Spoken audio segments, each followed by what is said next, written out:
Mother, how are you today? Here is not from your daughter with nimuve mu nzira yemwe impumuruga ntere umuntu ntera ijwi mu kirere babwira uko namukunze bambe nzahora muririmba shenge yazahora murata mubyeyi. Yes, twongeye kubaha ikaze nanone muri studio za Rwagakoco Live TV. Uyu munsi turi kumwe n'umwana muto cyane, ni umuhanga, ni umuhanzi, ni umukinnyi wa filime. Agiye gutangira twibwira ubundi dukomezanye. Tuguhaye ikaze muri studio za Rwagakoco Live TV. Murakoze. Banyita Igihozo Aline. Igihozo Aline. Twishimiye kukwakira muri studio zacu kandi ni ukuri twumvise ibihangano byawe, twabonye ukuntu ukina filime neza, twumva turabikunze cyane. Murakoze. Yes, wiga mu wakangahe? Niga mu wa gatanu. Mu wa gatanu primaire cyangwa secondaire? Mu wa gatanu primaire. Mu wa gatanu primaire. Ubu se kugeza ubu nk'iyo ku ishuri amasomo ukunda cyane kurenza ayandi ni ayahe? Nkunda imibare, nkakunda siyanse, nkakunda na social n'igifaransa. N'igifaransa. Hanyuma wumva nuramuka ugeze secondaire cyangwa se urangije troncome ukazafata section, wumva ushobora kuziga nk'irihe somo? Isomo rijyanye nk'iry'ubuganga. Isomo rijyanye n'ubuganga. Yes, nk'uko bisanzwe rero murabizi ko abana bose, buri mwana wese akura afite inzozi ashaka kugira icyo azaba. Hari abashaka kuzaba abasirikare, abashaka kuzaba abapolisi, abashaka kuzaba abaganga, abadokiteri, ibintu byinshi bitandukanye, ariko buri muntu wese iyo inzozi zikurikiranye agashyiramo ingufu akiga birangira bigezeho. So uyu mwana rero w'umukobwa ni umwana muto, na Aline, ufite imyaka ingahe? Mfite imyaka 12. Imyaka 12. Ni umwana ukiri muto cyane, ariko ni umwana ufite inzozi, ni umwana ufite ejo heza hazaza heza, kandi ni ukuri ni byiza cyane. Yego, murakoze.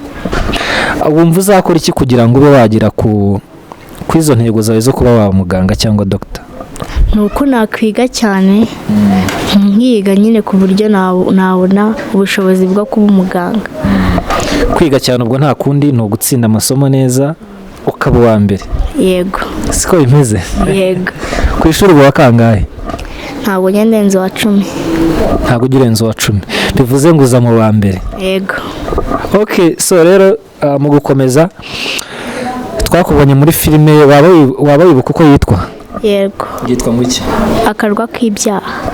Yes, filime Akarwa k'ibyaha yakinnyemo ari umwana muto afite mama we wateretwaga na Fande. Ngira ngo barebye iyo filime cyangwa se abatarayireba mwayisanga kuri Rwagakoco Live TV, mukayireba mukayisangiza abandi, mugakora like, share ndetse na comment. Icyo gihe muduteye inkunga ikomeye cyane. So dutangira rero, murabizi ko twebwe kuri Rwagakoco Live TV tuba dutwika igihe cyose biba ari show. Turagira ngo ubanze utunyirize akaririmbo kamwe, ibindi turakomeza tuganire nyuma. Yego. Mother, how are you today? Here is not from your daughter. With me everything is okay. Mother, how are you today? Mother, don't worry, I'm fine. I promise to do you this summer. Next time you will not delay. Mother, how are you today? Mother, how are you today? Ababyeyi bose turabasuhuje, mukomeze kubwubwa neza kandi n'ukuri mukora ibikorwa bikomeye cyane. Burya kurera ni ibintu biba bikomeye. Abana dukomeze tubatoze uburere bwiza kandi tubatoze kugira intego mu buzima ndetse no kubasha kwiteganyiriza ejo hazaza heza. So rero bagomba kubifashwamo n'ababyeyi igihe cyose. Murumva ko uyu mwana araririmbye ngo Mother, how are you today? Mother, how are you today? Bisobanuye iki mu Kinyarwanda? Mama, wiriweho uyu munsi cyangwa se amakuru uyu munsi. Mama, wiriwe ute uyu munsi cyangwa se umeze ute uyu munsi? Ni byiza cyane.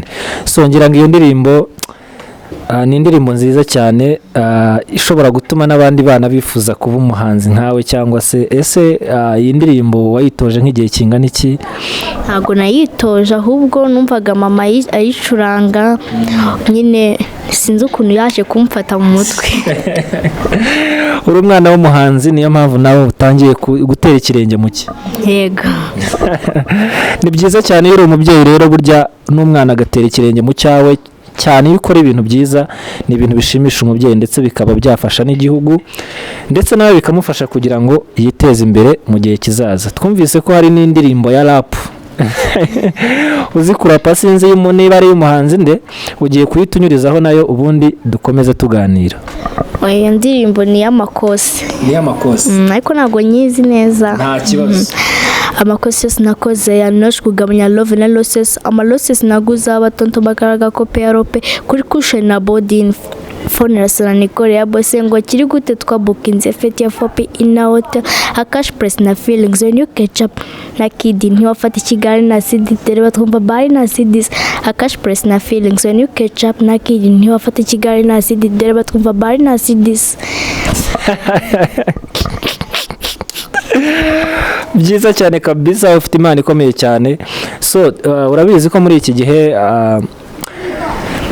hari ibintu bikomeye cyane. Hari icyorezo cya COVID-19 cyatumye abana bahagarika amasomo, abandi gutya na gutya barasubika. Ese mwebwe mu rugo mushobora kwirinda gute icyorezo cya COVID-19? Ese urakizi? Ndakizi, yego. Wumvise ko gifata gute? Wumvise ko ari icyorezo kimeze gute? Numvise ko ukirwaye yashobora kucyanduza abandi, agasuhuzanya akabacyanduje undi, cyangwa se bakegerana nta gapfukamunwa yambaye, kwa kundi abahumekana n'undi begeranye, nyine ahumekaga umuke wa mwuka we, akaba arwaye COVID. Byiza cyane, bisobanuye neza. Ese muri aka kanya abana badukurikiye, urubyiruko rudukurikiye, wababwira iki kugira ngo barusheho nabo gukomeza kwirinda icyorezo cya COVID-19? Bakambara agapfukamunwa neza kandi bakagabanya ingendo, bagakaraba amazi neza n'isabune, kandi bagashyiramo intera ya metero. Yego. Byiza cyane, wavamo umujyanama w'ubuzima mwiza. Kandi ni ukuri Aline, turakwishimiye cyane kuba wemeye kuza kuri Rwagakoco Live TV. Turagushimiye cyane. Murakoze namwe. Yes, murabizi ko ibiganiro byacu ari akagaruka, ni amafilme, ni ibiganiro byiza, ni ibikorwa byinshi tubategurira biri imbere. Murabizi ko kuri channel yacu hasangaho filime nyinshi zitandukanye, harimo Akarwa k'ibyaha, harimo Ikarita ya zahabu, ndetse n'ayandi ma interview twagiye dukorana n'abantu batandukanye. Nawe wifuza ko tugusura cyangwa se hari impano ukeneye kwereka abanyarwanda cyangwa se isi yose muri rusange, waduhamagara kuri 0782 297 333 ubundi tukagusanga aho uri, tukabasha gukorana ikiganiro. Murakoze cyane rero, tubifurije umunsi mwiza n'ibihe byiza, kandi dukomeze kwirinda icyorezo cya COVID-19. Murabizi ko nta muti nta n'urukingo uretse kwirinda, tukambara agapfukamunwa neza, tukirinda kwegerana cyangwa se kujya ahantu hari abantu benshi. Niba turi mu rugo tugakingura amadirishya, cyane ko twumvise ko iki cyorezo gisigaye kigendera mu mwuka, ni icyorezo gikomeye cyane. Dukomeze kwirinda kubera ko ubuzima ntibuguranwa amagana. Mukomeze kugira ibihe byiza, turabakunda cyane. Ciao ciao. Wow. Nje nzahora murata, ni ukuri pe, bari abahanzi kandi turacyabashimira cyane.